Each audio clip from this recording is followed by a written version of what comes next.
ఏంటిటా కుండబద్దలు కొడతా అట్ట. నమస్కారం, కుండబద్దల ప్రేక్షకులకి స్వాగతం. నేను గౌతమ్ కాటా. ఈ వీడియోలో నేను మీతో చెప్పాలనుకునే అంశం, Jaganmohan Reddy liquor scam blast అయిపోయి మొత్తం బయటపడిపోయే రోజులు బయటకు వచ్చేసాయి. కుండబద్దలు ఎక్స్క్లూజివ్గా సంపాదించిన కొన్ని డాక్యుమెంట్స్, ఇన్వెస్టిగేషన్లో బయటపడ్డ అంశాల ద్వారా జగన్మోహన్ రెడ్డి మీద వచ్చిన 20,000 కోట్ల రూపాయల స్కామ్ అయితే మనకు తెలియదు, కానీ మన దగ్గర ఉన్న డాక్యుమెంటల్ ఎవిడెన్సెస్ ప్రకారంగా అవి 20 కాకుండా మరొక 3 నుంచి 5,000 కోట్ల రూపాయల స్కామ్ జరిగి ఉండే అవకాశం ఉంది అనే ఇలాంటి డాక్యుమెంట్స్ అన్నీ ఈ వీడియోలో మీ ముందు ఉంచబోతున్నాను. తెలుగు మీడియాలోనే ఎంతవరకు ఎవరు ఈ డాక్యుమెంట్ ప్రజల ముందు చూపించుండరు. ఈవెన్ గవర్నమెంట్ కూడా దీన్ని బయట పెట్టలేదు. సిట్టు కూడా ఏం చేస్తుందో అనేది ఏ వ్యవహారాన్ని ఇంతవరకు బయటకు రానియలేదు. కనీసం వాసుదేవరెడ్డిని కూడా అరెస్ట్ చెయ్యలేదు. ఆయన ఆఫీసులో ఈ దస్త్రాలన్నిటినీ తస్కరించి ఈ హార్డ్ డిస్కులు మొత్తాన్ని సంచిలో వేసుకొని హైదరాబాద్ పారిపోతుంటే దొంగ పోలీసు ఆట ఆడుకున్నట్టు ఆయన ముందెళ్తూ ఉన్నాడు. పోలీసులు వెనకెళ్ళి ఆయన ఇంట్లో, హైదరాబాద్లో ఆయన ఇంట్లో నుంచి కొన్ని డాక్యుమెంట్స్, ఫైల్స్ కానీ హార్డ్ డిస్కులు కానీ జప్తు చేసిన వాసుదేవరెడ్డి మాత్రం అరెస్ట్ అవ్వడు. ఈ ఏపీబీసీలో జరిగిన స్కామ్ మొత్తానికి కారణం ఇతనే అనేది అందరికీ ఉన్న అవగాహనే. అసలు యాక్చువల్గా జగన్మోహన్ రెడ్డి అధికారంలోకి వచ్చిన తర్వాత లిక్కర్ విధానాన్ని మార్చి ప్రైవేటుగా ఉన్న షాపులు మొత్తాన్ని గవర్నమెంట్ షాపులు చేసేసి, ఆ గవర్నమెంట్లో షాపుల్లో దాదాపుగా 3,000 పైచిలుకు షాపుల్ని ఆంధ్రదేశం అంతటా విస్తరింపజేసి అందులో ఉద్యోగస్తులను కూడా నియమించాడు. మరియు వాలంటీర్లు నియమించినట్టుగాను, సచివాలయ సిబ్బందిని నియమించినట్టుగాను ఈ లిక్కర్ షాపుల్లో కూడా ఉద్యోగాలు ఇచ్చామండి అని అంటే గవర్నమెంట్ ఇచ్చిన ఉద్యోగాలు అవి. ఒకసారి మన దగ్గర ఉన్న డాక్యుమెంట్ ప్రకారంగా ఏమిటాయంటే అది అవుట్ సోర్సింగ్ ఇచ్చారు. ఆ కంపెనీలకి, వేరే కంపెనీలకు ఫెసిలిటేట్ చేయడానికి, ఈ ఉద్యోగస్తులను మొత్తం నియమించడానికి ఏపీబీసీలో వాళ్ళకి డబ్బులు ఇస్తుంది, వాళ్ళు ఉద్యోగస్తులు నియమిస్తారు. కానీ ఈ ఉద్యోగస్తులు మొత్తం వీళ్ళు చేయాల్సిన గోల్మాలు డిజిటల్ పేమెంట్స్ని యాక్సెప్ట్ చేయకుండా కేవలం క్యాష్ ట్రాన్సాక్షన్స్ మాత్రమే చేసి ఆ క్యాష్ని మొత్తం సాయంత్రానికి మూటలు కట్టి కావాల్సిన వాళ్ళకి అందిస్తే అవి చివరికి అట్లా జూబ్లీ హిల్స్లో ఉన్న రాజ్ అనే ఒక వ్యక్తి వద్దకు చేరితే ఆ రాజ్ అనే వ్యక్తి వెళ్ళి జగన్మోహన్ రెడ్డికి అందిస్తాడు అనేది బయట ఉన్న సమాచారం. మరి దానికి ఈ డాక్యుమెంటల్ ఎవిడెన్సెస్ అయితే మన దగ్గర ఏమి లేవు, కానీ మన దగ్గర ఉన్న డాక్యుమెంట్ ఎవిడెన్స్ ద్వారా ఈ ఫెసిలిటేట్ చేయడానికి ఏ కంపెనీలకైతే కాంట్రాక్ట్ ఇచ్చారో ఆ కాంట్రాక్ట్లు ఉద్యోగస్తుల్ని నియమించి అందులో 1+3 అంటే ఒక సూపర్వైజరు, 3 హెల్పర్లు, 1+2 ఒక సూపర్వైజరు, 2 హెల్పర్లు అనే దగ్గర సగం సిబ్బందిని మాత్రమే నియమించుకొని పూర్తి స్థాయిలో డబ్బులు మొత్తాన్ని ఒక్కొక్కరికి 17,000 రూపాయలు, 15,000 రూపాయలు శాలరీలు, అందులో ఈ మరి పిఎఫ్ 2,000 రూపాయలు కట్ చేశారట. ఆ కంపెనీ సంస్థని ఒకసారి మార్చడం మూలాన ఆ పిఎఫ్ మొత్తం గోల్మాల్ అయిపోయింది. అదంతా ఎవరు మింగేశారు? ఆ వ్యవహారం మొత్తం ఇప్పుడు దరిదాపుగా 3,000 కోట్ల రూపాయల స్కాము జరిగినట్టుగా మన దగ్గర ఆధారం ఉంది. దీనికి కూడా గౌరవ హైకోర్టుకి ఒక కంపెనీ వెళ్ళి రిట్ పిటిషన్ వేయటం మూలాను, అందులో హైకోర్టు కూడా ఆర్డర్ ఇవ్వటం మూలాను బయటకు వచ్చింది. అయినా కూడా దీన్ని ఎవరు పట్టించుకొని ఇంతవరకు బయటకు తీయలేదు. మనం సొంతగా ఇన్వెస్టిగేషన్లో దీన్ని బయటకు తీసాం. తెలుగు మీడియాలోనే ఇంతవరకు ఈ డాక్యుమెంటు ప్రజల ముందు ఉంచిన వాళ్ళు ఎవరు లేరు. ఇదే కుండబద్దల ఎక్స్క్లూజివ్. మీకు ఆ డాక్యుమెంట్ చూపిస్తాను చూడండి. ఈ పక్కనున్న దీంట్లో మీరు డాక్యుమెంట్ చూసారంటే గౌరవ హైకోర్టుకి 2023లో రిట్ పిటిషన్ దాఖలైన దాని మీదట రిట్ పిటిషన్ నెంబర్ 3955 ఆఫ్ 2022 2022లో ఈ ఒక కంపెనీ హైకోర్టుకు వచ్చింది. ఈ కంపెనీ ఏమిటాయంటే మొట్టమొదట జగన్మోహన్ రెడ్డి ఈ అవుట్ సోర్సింగ్ ఎంప్లాయీస్ మొత్తాన్ని ఈ ఫెసిలిటీ చేయడం కోసం రెడ్డి ఎంటర్ప్రైజెస్ అనే ఒక కంపెనీకి కాంట్రాక్ట్ ఇచ్చేశారు. వాళ్ళ ద్వారా నియమించబడిన వాళ్ళు ఆ రెడ్డి ఎంటర్ప్రైజెస్ని 2022లో మార్చే అవసరం పడింది జగన్మోహన్ రెడ్డికి. ఎందుకంటే మరి 2022 వరకు వేరే ఎవరన్నా ఈ అవినీతి సొమ్ము మొత్తం ఆయన దాకా చేసే కార్యక్రమాలు చూసేవాళ్ళేమో, ఆ తర్వాత అది మిథున్ రెడ్డి చేశాడు అనేది ఇప్పుడు బయట ఉన్న పుకారు. సిట్టు వాళ్ళ వీళ్ళు కూడా మిథున్ రెడ్డి, పెద్దిరెడ్డి వైపే చూపిస్తూ ఉన్నాయి. ఈ వ్యవహారం మొత్తంలో ఈ మిథున్ రెడ్డికి ఎక్కువ పాత్ర ఉంది అన్నట్టుగా వాళ్ళు కూడా అనుమానాలు వ్యక్తం చేస్తూ ఉన్నారు. మిథున్ రెడ్డి వచ్చినప్పుడు మిథున్ రెడ్డికి బాగా కావలసిన వ్యక్తి రాజాబాబు అనే ఒక వ్యక్తి అప్పటికప్పుడు ఒక కంపెనీని, third I facilities private limited అనే ఒక కంపెనీని, వాళ్ళకి వేరే కంపెనీలు ఉన్నాయిలే, డిటెక్టివ్ ఏజెన్సీలు నడిపిన మహాగనులు వాళ్ళు. ఆ రాజాబాబు అనే వ్యక్తి అతను ఇప్పుడు third I facilities private limited అనే ఒక కంపెనీని పెట్టి ఈ ఈ రెడ్డి ఎంటర్ప్రైజెస్ నుంచి ఈ కాంట్రాక్ట్ని వాళ్ళకి మారుస్తారు.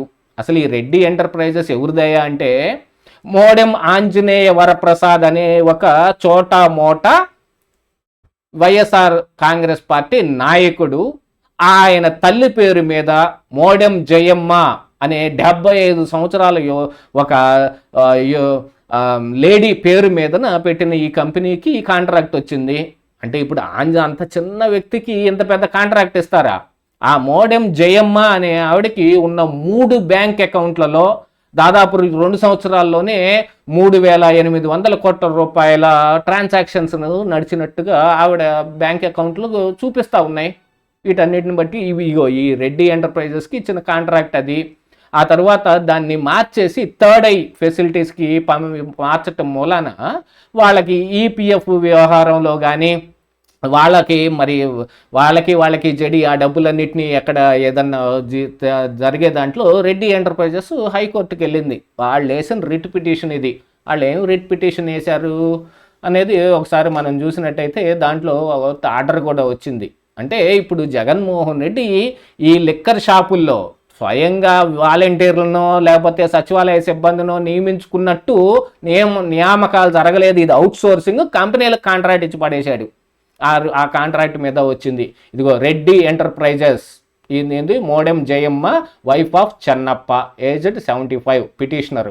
And the state of Andhra Pradesh principal secretary excise department Velagapudi, ఆ తర్వాత మేనేజింగ్ డైరెక్టర్ అంటే Vasudev Reddy, AP state beverages corporation Prasadampadu Vijayawada. Respondents వీళ్ళు ఏమడుగుతున్నారు? The writ petition filed by the petitioner under article 226 కింద వేసిన రిట్ పిటిషన్ అనమాట. ఇందులో ఏమడుగుతున్నారు వీళ్ళు అని అంటే, the case of the petitioner is that the petitioner is a proprietary concern and engaged in provision of outsourcing employees to the second respondent. అంటే ఏపీబీసీఎల్కి Andhra Pradesh state beverages corporation limited వాళ్ళకి registered under GST law. ఆ GST number ఏదో కూడా mention చేశారు. ఇప్పుడు దాన్ని చదవటం మనకు అనవసరం.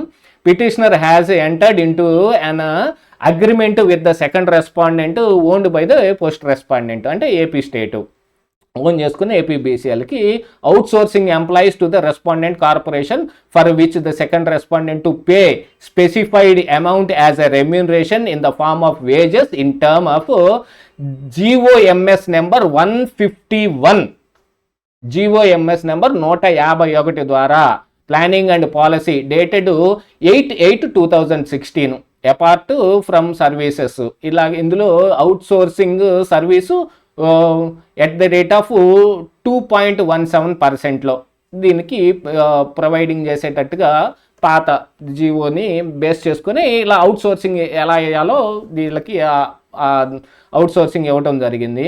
ఆ తర్వాత it is a further case of the petitioner that the petitioner service was terminated by the order 23/5/2022 in the form of a memo communicating that the contract agreement dated 1/6/2020 as an renewed till 31/5/2022 stood cancelled with immediate effect.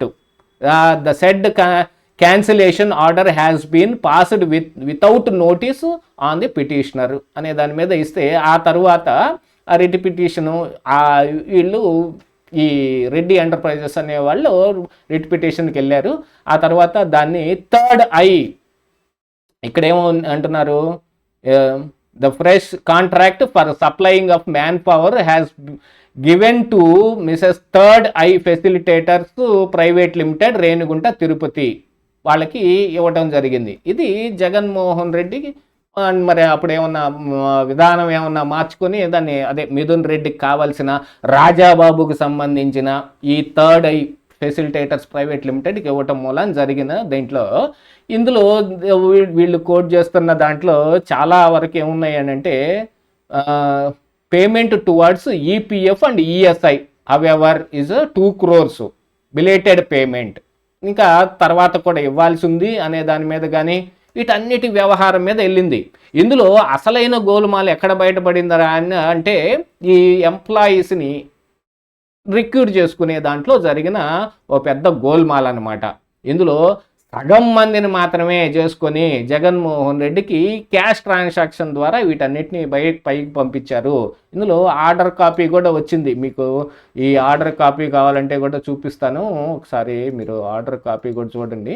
ఇందులో వాళ్ళు ఇచ్చిన దాని ప్రకారంగా చాలా రకాలుగా అంటే ఈ 2 సంవత్సరాల కాలానికి 2.17% దాదాపుగా 50 కోట్ల రూపాయలు అనేది కానీ, లేకపోతే ఈ జయమ్మ అకౌంట్లో ఈ 3 బ్యాంక్ అకౌంట్లో, ఒకటి ఐసిఐసిఐ అకౌంటు, ఒకటి కొటాక్ మహీంద్రా అకౌంటు, ఇంకొకటి హెచ్డిఎఫ్సి అనుకుంటాను. ఈ 3 అకౌంట్లోనే దాదాపు 3,000 కోట్ల రూపాయలు నడిచినట్టు, ఆ డబ్బంతా ఎక్కడికి వెళ్ళిపోయిందో ఎవరికి చేరిందో అది మీ అందరికీ తెలిసిందే.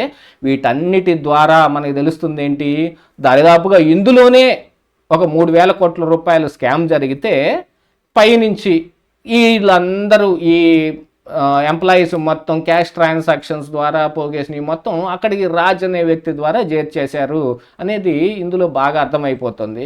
అంటే ఈ ఎంప్లాయీస్ మొత్తాన్ని అవుట్ సోర్సింగ్లో తీసుకున్నాడు జగన్మోహన్ రెడ్డి, ఆయన సొంతగా ఇచ్చిన ఉద్యోగాలు ఏం కాదు ఇవి అనేది కూడా ఇందులో బయటపడిపోయింది. అంటే ఈ ఉద్యోగాలన్నీ జగన్మోహన్ రెడ్డి ఇచ్చినవి కాదు, అదైతే పక్కాగా అర్థమైపోతుంది. ఎంత గోల్మాలు ఇందులో ఈ కాంట్రాక్టులు మొత్తం మిథున్ రెడ్డికి సంబంధించిన వాళ్ళకో లేకపోతే YSR Congress party MPTC ZPTC అంటే వాళ్ళంటే చాలా చిన్న స్థాయి వ్యక్తులు, అంటే వాళ్ళ పేరు మీద ఇంకెవరో ఈ మిథున్ రెడ్డి లాగా ఇంకొక పెద్దరెడ్డి ఎవరో ఉన్నారో వాళ్ళ ద్వారా జరిగిన ఈ గోల్మాలు మొత్తం కనపడిపోతానే ఉంది కదా. వీటన్నిటినీ ఫస్ట్ టైము కొండబద్దలు మాత్రమే మీ ముందుకు తీసుకొచ్చి చూపించింది జగన్మోహన్ రెడ్డి. లిక్కర్ స్కామ్లో కావలసిన వ్యవహారాలన్నీ దీని ద్వారా బయటపడిపోయే అవకాశాలు కూడా ఉన్నాయి. మరి సిట్ ఏం తెలుస్తుందో, వాళ్ళు ఇంకేమి కాగితాలు బయటకు తీస్తారో చూడాలి. ఇదే ఈరోజు కొండబద్దలు.